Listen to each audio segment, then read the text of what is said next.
What's up, folks? Nate here at Two Wheel Dyno Works. We are back on the dyno today with our 2025 Honda Rebel 1100, and I've been doing even more exhaust-specific testing and tuning for these bikes. And today we're going to show you the performance improvements that the Kaufman slip-on provides with our custom ECU mapping, both with the stock header and with the Black Widow header installed. But we're also going to take this opportunity to talk about baffle usage, because a lot of people have asked me about the performance losses from installing a baffle in these mufflers, and I've covered this countless times over the years on other platforms. The short answer is simply do not do it.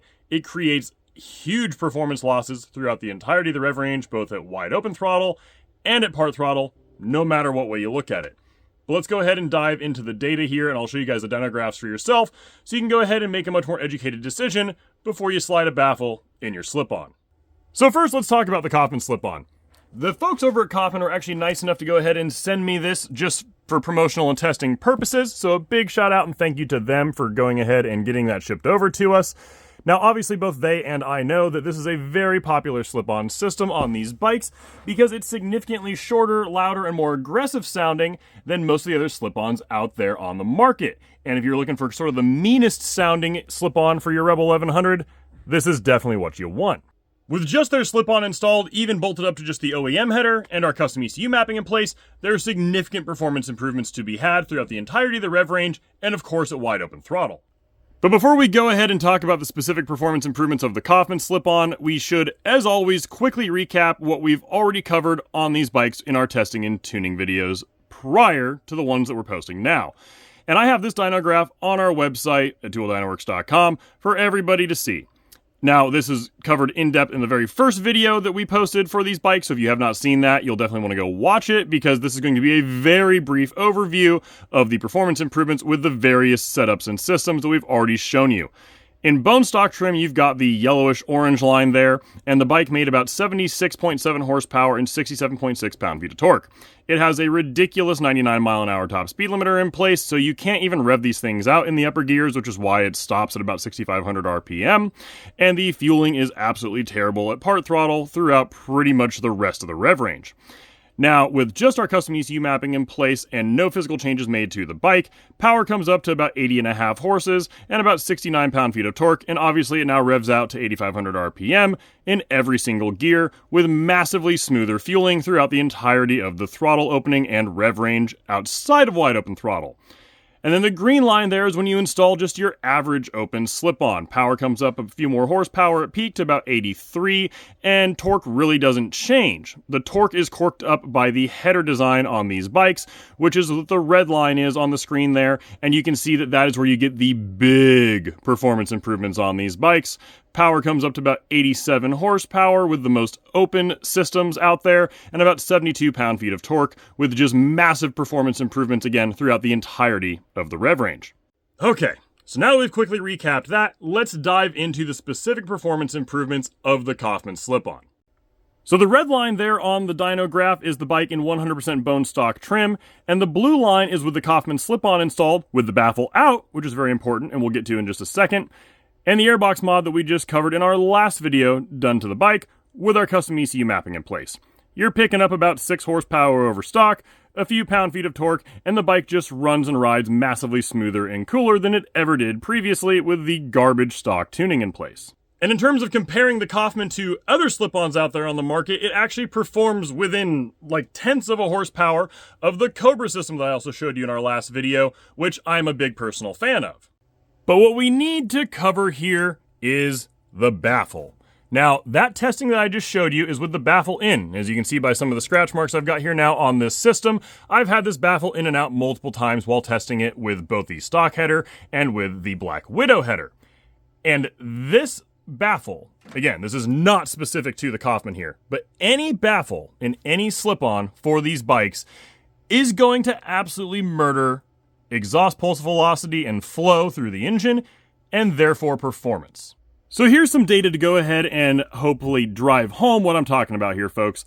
The green line that I've added to the graph there is the exact same configuration as the blue line, which is the Kaufman being installed on the stock header, the airbox mod being done, and our mapping in place, but with the baffle in.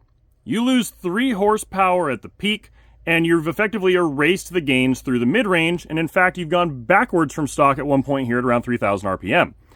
And that's with the airbox mod done, which gains you another 2 horsepower and 2 pound-feet of torque over stock.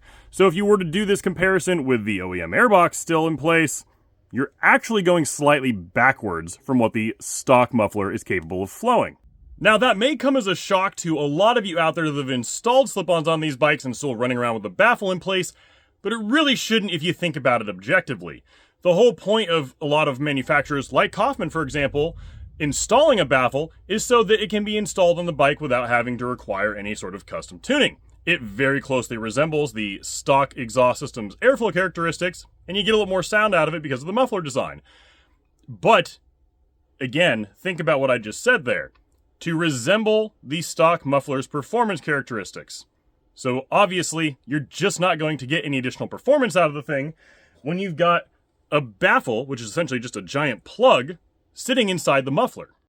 The effective outlet diameter difference without this in place is huge. So it really should not come as a shock to anyone. Again, with any aftermarket muffler on these bikes, or pretty much any bike on the market for that matter, that a baffle in place is going to murder the performance improvements from any aftermarket exhaust system.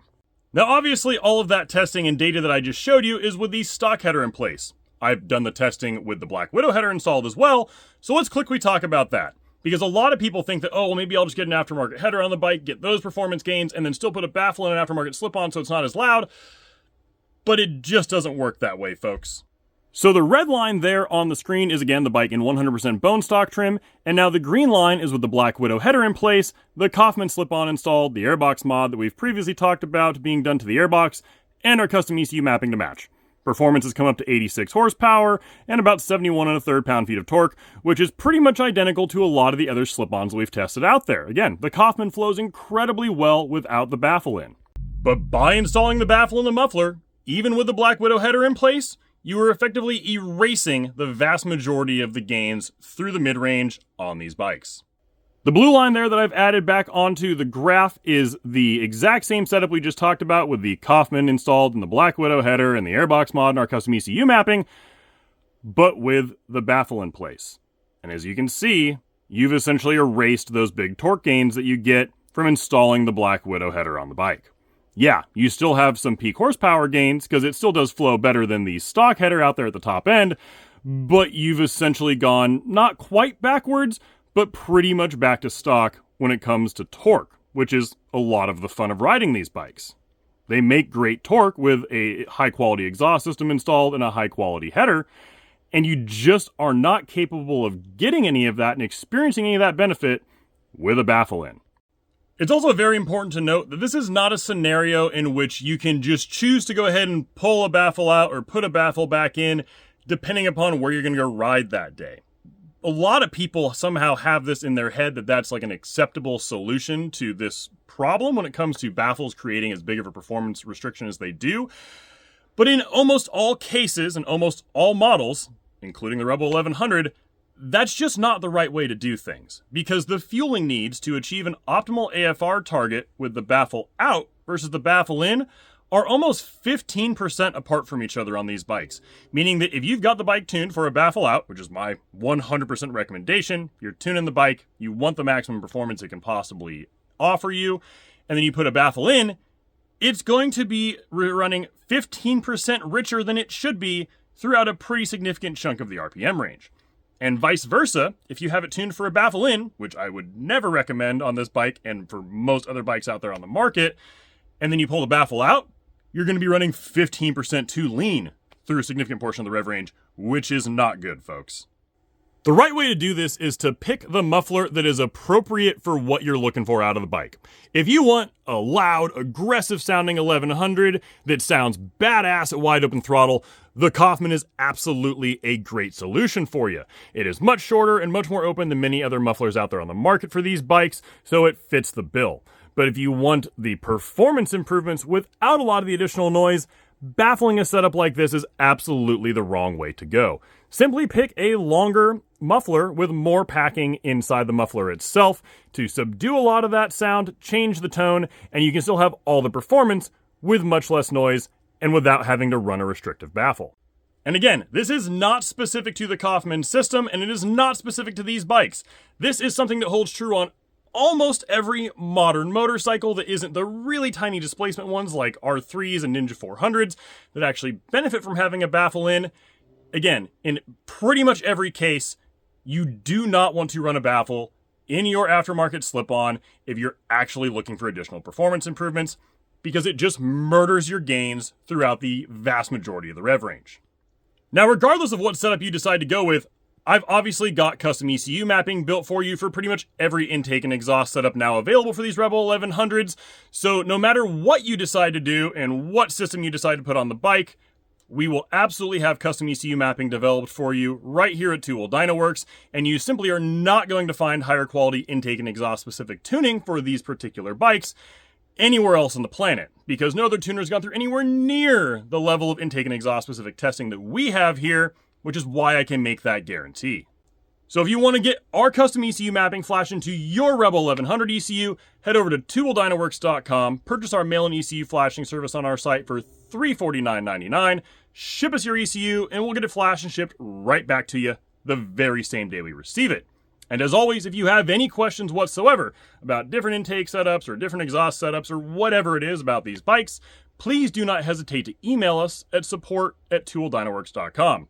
Both myself and my staff out there in the shop are always truly happy to help get your bikes properly tuned and dialed in.